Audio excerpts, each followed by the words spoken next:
13వ అధ్యాయం కంటిన్యూషన్ అండి. నిరాకారతత్వము పిండమునకు బ్రహ్మాండమునకు లోపల బయటను కూడా కలదు.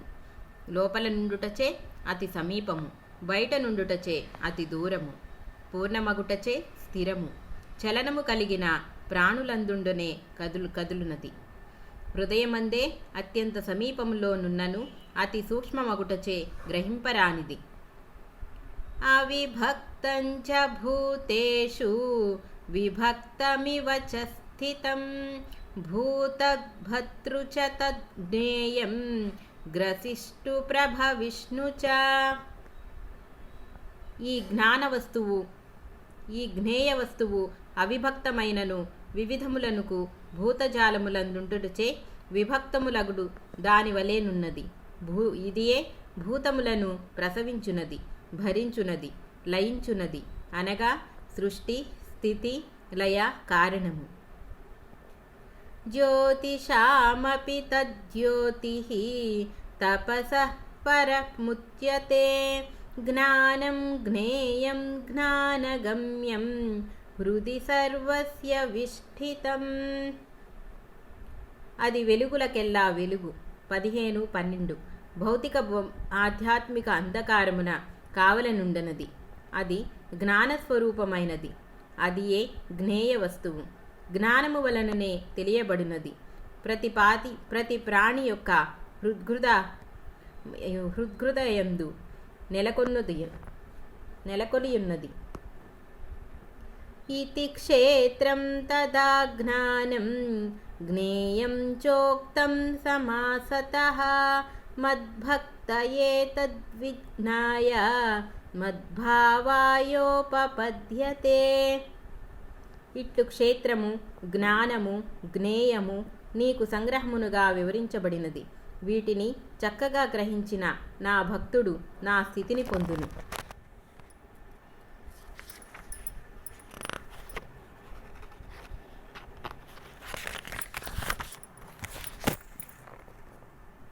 ప్రకృతిం పురుషం చైవ విద్యనాదీవుభావపి వికారాంచ గుణాం చైవ విద్ధి ప్రకృతి సంభవాన్. ప్రకృతి పురుషులిరువురును అనాథులనియు ఎరుంగుము. త్రిగుణములను వాటి వికారములను రాగద్వేషములను ప్రకృతి వలన బుట్టునని ఎరుంగుము. పిండమందలి క్షేత్రజ్ఞులే బ్రహ్మాండమందులు ప్రకృతి పురుషులు. వీరిరువురు సృష్టికి మూలమగు ఆదిమిదువులగుటచే అనాథులను అనబడును. కార్యకారణ నికర్తృత్వే హేతుః ప్రకృతిరుచ్యతే పురుషః సుఖ దుఃఖానాం భోక్తృత్వే హేతురుచ్యతే. దేహేంద్రి ఆత్మయేలకు ఉపాధులను కల్పించు కారణము ప్రకృతి. వాటి యందు సుఖదుఖములను అనుభవించువాడు క్షేత్రజ్ఞుడు లేక పురుషుడు. పురుషః ప్రకృతిస్థో హి భుక్తే ప్రకృతిజాన్ గుణాన్ కారణం గుణసంగోస్య సదసద్యో నిజన్మసు. పురుషుడు ప్రకృతి కార్యములకు ఉపాధులందుండి ప్రకృతి గుణములను అనుభవించును. అతని గుణములను ఎందును వాటి వికారములను ఆసక్తియే లేక రాగమే పుణ్యపాపములందు జన్మలెత్తుటకు కారణము. ఉపద్రష్టా సుమంతా చ భర్తా భోక్తా మహేశ్వరః పరమాత్మేతి చాప్యుక్తః దేహేస్మిన్ పురుషః పరః.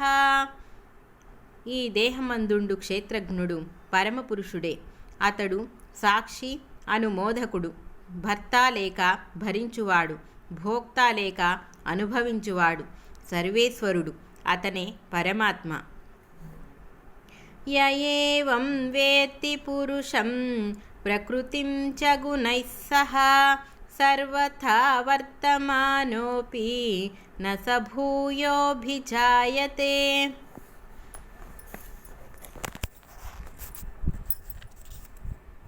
ఎవడు పురుషుని గుణములతో కూడిన ప్రకృతిని గురించి ఈ విధముగా తెలుసుకొనునో అతడు అన్ని విధముల లోక వ్యవహారములను ఆచరించినను మరలా పుట్టడు.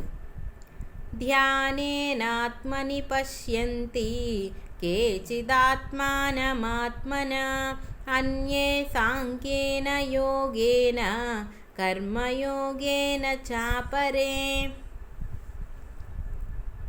కొందరంతరాత్మ స్వరూపుడునగు పరమాత్మను శుద్ధ బుద్ధిచే జ్ఞానయోగము వలన తమ హృదయమందే సాక్షాత్కరించుకొందురు. మరికొందరు జ్ఞానయోగము చేతను, వేరొక కొందరు నిష్కామ కర్మయోగము చేతను ఈ స్థితిని సాధింతురు. ధ్యానయోగమన సాకార నిరాకార పరమాత్మ యందలి భక్తి అని చెప్పవచ్చును. ఇట్లు జ్ఞాన, కర్మ, భక్తి యోగములు మూడును ఈశ్వర సాక్షాత్కార హేతువులుగా నిరూపింపబడినవి. ధ్యానయోగమన పతాంజలి యోగమని కొందరు మతము. అన్యే త్వేవమజానంతః శ్రుత్వాన్యేభ్య ఉపాసతే తేపి చాతితరంత్యేవ మృత్యుం శృతిపరాయణాః. ఇతరులు పైన వివరించబడిన ఆత్మానాత్మ వివేకమును గాని ఆత్మాప్రాప్తి మార్గమును గాని ఎరుగని వారయ్యి పరుల వలెన విని తెలుసుకొని అనుష్ఠింతురు. అట్టి శ్రవణాసక్తి గలవారు కూడా మృత్యువును అతిక్రమించి మోక్షమును సాధింతురు. యావత్ సంజాయతే కించిత్ సత్వం స్థాపరజంగమం క్షేత్రజ్ఞ సంయోగాత్ తద్విద్ధి భరతర్షభ. భరతశ్రేష్ఠ, సాపర జంగమాత్మకమగు సృష్టియందు ఎంత అల్పప్రాణి జన్మించినను అది క్షేత్రజ్ఞును లేక ప్రకృతి పురుషుల సంయోగము వలననే పుట్టుచున్నదని తెలియుము. సమం సర్వేషు భూతేషు తిష్టం తం పరమేశ్వరం వినశ్యం తం యః పశ్యతి స పశ్యతి.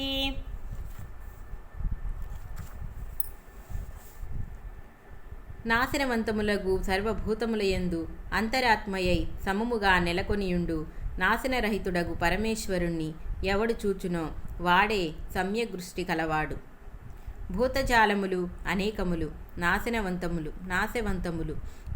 ఈ నానాతత్వమందు నాశనము లేక వెలుగొందు ఆత్మయే ఏకరూపుడగు అఖండ సచ్చిదానంద పరమాత్మయని చూచువాడే సరియగు దృష్టి కలవాడు.